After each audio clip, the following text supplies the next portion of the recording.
Hello students, आज हम पढ़ेंगे ये सूती धागे की कताई। पिछले वीडियो में अपन ने किस प्रकार से पादपों से सूत प्राप्त किया जाता है, कॉटन प्राप्त की जाती है। अब उस कॉटन से, अब उस रुई से हम किस प्रकार से धागा बनाते हैं ये देखेंगे।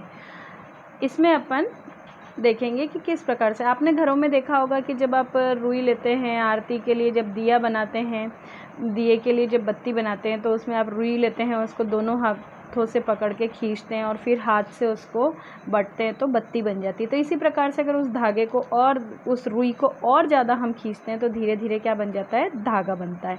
तो इसी प्रकार से आप और भी एक धागा बनाने की कोशिश कर सकते हैं। जो हाथ से धागा बनाया जाता है उसके लिए जनरली क्या यूज़ किया जाता है, तकली। रेशों से जब धागा बनाया जाता है उस प्रक्रिया को हम क्या कहते हैं, कताई कहते हैं।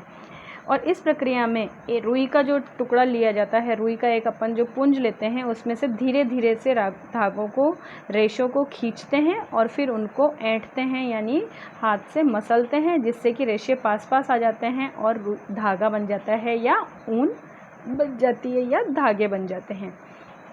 कताई के लिए जो हाथ से जब कताई करते हैं या रुई से जब धागा बनाया जाता है तो उसके लिए तकली का प्रयोग किया जाता है, जैसा कि आपको चित्र के अंदर दिखाई दे रही है। इस तकली से धागा हाथ से भी काता जाता है। आपने महात्मा गांधी को चरखा यूज़ करते हुए भी देखा होगा। चरखा कैसा कि जिससे कि धागे से कताई की जाती, रुई पकड़ के और इसको गोल गोल घुमाते हैं जिससे कि धागा बनता है। इसका प्रयोग आपने राष्ट्रपिता महात्मा गांधी के स्वतंत्रता आंदोलन के समय भी इसके प्रयोग के बारे में सुना था, देखा भी है, किताबों में पढ़ा है कि उन्होंने इसके द्वारा धागा काता था और उससे जो धागा बना था उसको खादी कहा गया। और उनसे जो उस धागे से जो वस्त्र बनाए गए उसे क्या नाम दिया गया, खादी। और खादी पहनने के लिए ब्रिटेन की मिलों से जो कपड़ा आता था उस समय, जो विदेशों का कपड़ा आता था, उसका बहिष्कार किया था, जिससे कि हमारे देश के अंदर इस उद्योग को ज़्यादा प्रचलित हो और इसको ज़्यादा बढ़ावा मिले। 1956 में इसके लिए ही हमारी सरकार ने एक संगठन का निर्माण किया गया था जिसे हम खादी एवं ग्राम उद्योग के नाम से जानते हैं, जहाँ पर हस्त निर्मित धागे का निर्माण किया जाता है और उन्हीं से वस्त्र का निर्माण किया जाता है। बड़े पैमाने पर धागों की कताई का काम हाथ से इसकी जगह जगह आजकल क्या किया जाता है, मशीनों के द्वारा भी किया जाता है, जिससे कि इन धागों से बाद में वस्त्रों का निर्माण किया जाता है। अब धागा किस प्रकार से बनता है ये तो आपने देख लिया कि तकली के द्वारा, चरखे के द्वारा या मशीनों के द्वारा भी धागे की कताई होती है। अब इस धागे से वस्त्र का निर्माण किस प्रकार से होता है, तो वस्त्र का निर्माण करने के लिए ये भी मुख्य रूप से दो प्रकार का होता है कि धागे से वस्त्र किस प्रकार से बनता है। तो मुख्य रूप से बुनाई और बंधाई, ये दो विधियां हैं जिसके द्वारा वस्त्र का निर्माण किया जाता है। अब सबसे पहले अपन पढ़ते हैं बुनाई से। बुनाई के लिए आपने देखा होगा कि अपन ने जब स्टार्टिंग में लिया था या कोई भी कपड़ा लेते हैं या आप अपनी शर्ट का, किसी भी कपड़े के एक टुकड़े को देखिए तो उसमें आपको दिखेगा आड़ी और खड़े रंग के तरह के दो धागे उसमें साथ चलते हैं, यानी दो सेट साथ साथ चलते हैं जो कि एक साथ व्यवस्थित होते हैं, जिसमें दो धागे आपस में मिलकर इनको आपस में व्यवस्थित करते हैं, जिससे वस्त्र का निर्माण होता है, कपड़े का निर्माण होता है। और धागों को आपस में व्यवस्थित करके वस्त्र बनाने की प्रक्रिया को क्या कहते हैं, बुनाई या विविंग कहते हैं। इस विविंग का एक एग्जाम्पल भी अपन देख सकते हैं कि किस प्रकार से विविंग होती है। तो इसके लिए हमको क्या करना पड़ेगा, दो अलग अलग रंग के हम क्या करेंगे, कागज़ लीजिए और उन कागज़ किसी भी रंग के ले सकते हैं आप, वो दो रंग के कागज़ लीजिए और उनको लगभग 3 सेंटीमीटर लंबाई और 3 सेंटीमीटर चौड़ाई की वर्गाकार शीट हमको काटनी है। और काटने के पश्चात हम क्या करेंगे कि आप उन शीटों को मोड़ना है और फिर उसको मोड़ने के बाद जैसा कि आपको चित्र में दिखाया गया है इस प्रकार से उनके ऊपर लाइन खींचनी है। चित्र में जैसे जो ए शीट दिखाई गई उसके अनुसार लाइनें खींचेंगे और दूसरी शीट बी के ऊपर जैसा उसमें दिखाया गया इस प्रकार से लाइनें खींचेंगे। और लाइन खींचने के बाद उनको आप उसी प्रकार से जहाँ जहाँ आपने लाइन खींची है उस प्रकार से आप उनको क्या करेंगे, काट देंगे और फिर इन शीटों को मोड़कर खोल देंगे खोल के फैलाएंगे तो जो एक आपका बी वाला था उसके ऊपर हम दूसरा ए वाले की पट्टियों को लेकर, जिस प्रकार से आपको दूसरे चित्र में दिखाया जा रहा है, इस प्रकार एक एक करके दूसरी शीट के कटे हुए हिस्सों के अंदर हम चित्र के अनुसार उसको बुनेंगे। दिखाई दे रहा है आपको? इस तरह से हम बुनेंगे तो इस प्रकार आपको क्या दिखेगा कि आपको एक चटाई जैसा कपड़े जैसा पोर्शन बनके तैयार हो जाएगा।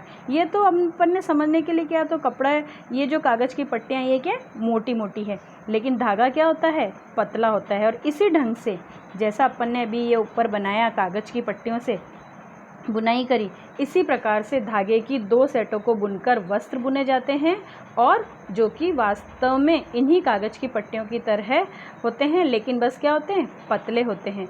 वस्त्रों की बुनाई करघों पर भी की जाती है, जैसे कि नीचे दिख रहा है आपको कि एक महिला किस प्रकार से हथकरघे से कपड़े को, वस्त्र को बनाने का कार्य कर रही है।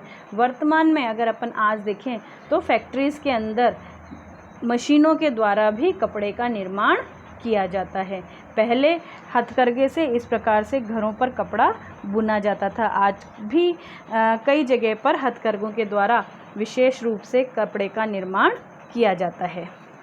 अब आपने देखा होगा कि घरों में आपने कई बार अपनी दादी को, नानी को, मम्मी को स्वेटर बुनते हुए देखा होगा। स्वेटर बुनते हुए देखा होगा ना कि सिलाई से बुनते हैं और एक ही धागे से यानी एक ही ऊन से लेके 2 सिलाइयों का उपयोग करके उनसे क्या करते हैं, वो स्वेटर बुनते हैं। तो कभी आपने ध्यान से देखा है कि वो किस प्रकार से बुना हुआ होता है, और एक ही धागे का प्रयोग किया जाता है। तो इस प्रकार से, या कभी आपने अपने मोजे को देखा है कि मोजे में किस प्रकार से आप एक धागा खींचते हैं तो वो उधड़ता चला जाता है, और इसी प्रकार से अन्य कई भी चीज़ें होती हैं जिसको कि अगर आप एक साइड से खींचेंगे तो पूरा का पूरा उधड़ता हुआ जाता है। वो होता है एक धागे से किस प्रकार से कपड़ा बुना जाता है। तो ये जो निटिंग होती है जिसमें कि हम स्वेटर इत्यादि बुनते हैं, इसमें एक ही धागे की बुनाई होती है, जहाँ पे अगर एक धागे को खींचेंगे तो पूरा का पूरा कपड़ा उधड़ जाएगा। इस तरह से ऐसी बहुत सी वस्तुएं बनाई जाती हैं जो कि हम स्वेटर इत्यादि के रूप में हम पहनने के काम में लेते हैं। ये चीज़ें हाथों से भी बनाई जाती है और मशीनों से भी बनाई जाती है। इस प्रकार से विभिन्न प्रकार की बुनाइयों का प्रयोग हम विभिन्न प्रकार के वस्त्रों के निर्माण में करते हैं। अब ये होता है कि क्या इस प्रकार से जैसे ऊन से और जूट इत्यादि से हमने वस्त्र बनाए, तो क्या हम इस प्रकार से विभिन्न प्रकार के, जैसे नारियल देखा आपने, तो नारियल का जो खोल निकलता है उस खोल से भी क्या विभिन्न प्रकार की वस्तुएं बन सकती है। और धागा आपने देखा होगा कि जूट के या नारियल के छिलकों से भी विभिन्न प्रकार के बैग हैं, पर्स हैं, चटाइयाँ हैं, चिक इत्यादि का निर्माण किया जाता है। अब साथ में है वस्त्र सामग्री का इतिहास। अभी अपन ने पढ़ा कि किस प्रकार से वस्त्र का निर्माण होता है।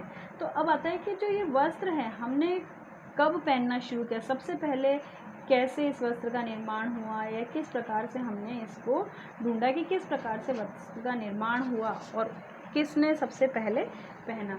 तो प्राचीन काल में जब वस्त्र का निर्माण नहीं हुआ था तो उस समय जो लोग थे वो क्या करते थे, वृक्षों की छाल को पहनते थे, बड़ी बड़ी पत्तियों को लपेटते थे। आपने देखा होगा, मूवीज़ वगैरह में भी देखा होगा, या पुरानी हिस्ट्री की बुक्स वगैरह में देखा है, जो फ़ोटोज़ वगैरह कि जो पुराने लोग होते थे, जो जिन्हें अपन अपने पूर्वजों के नाम से जानते हैं, वो वस्त्रों की छालों को और पत्तों को इनको लपेटते थे।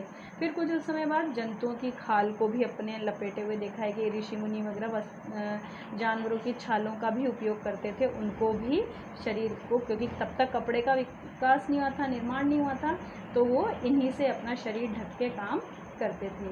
फिर जैसे जैसे कृषि का विकास हुआ, कृषि समुदाय होने लगे, जब खेती करना शुरू किया मनुष्य ने, तो उसके बाद उन्होंने क्या किया, पतली पतली टहनियों और घास को बुनकर धीरे धीरे क्या बनाना शुरू किया, चटाइयाँ, टोकरियाँ इत्यादि बनाना शुरू किया।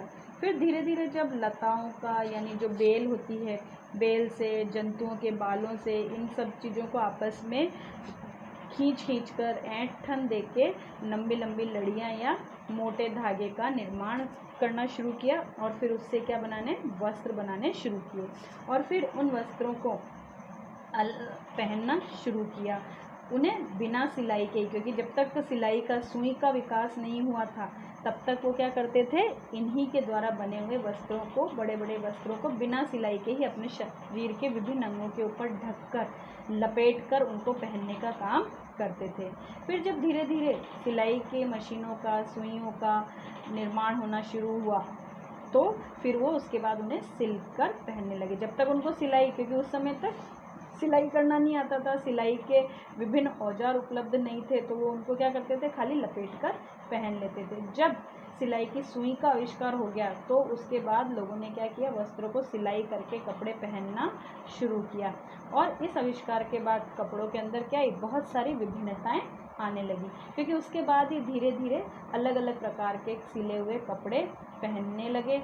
आज भी हम सिले हुए कपड़े भी पहनते हैं और धोती, साड़ी, लुंगी, पगड़ी, ये अपन बिना सिले हुए, कभी नोटिस किया आपने कि साड़ी है, धोती है, लुंगी है, या जो ये पगड़ियाँ इत्यादि हम यूज़ करते हैं, ये बिना सिली हुई होती है, सिर्फ लंबे वस्त्र होते हैं जिनको हम अलग अलग प्रकार से पहनने के काम में लेते हैं।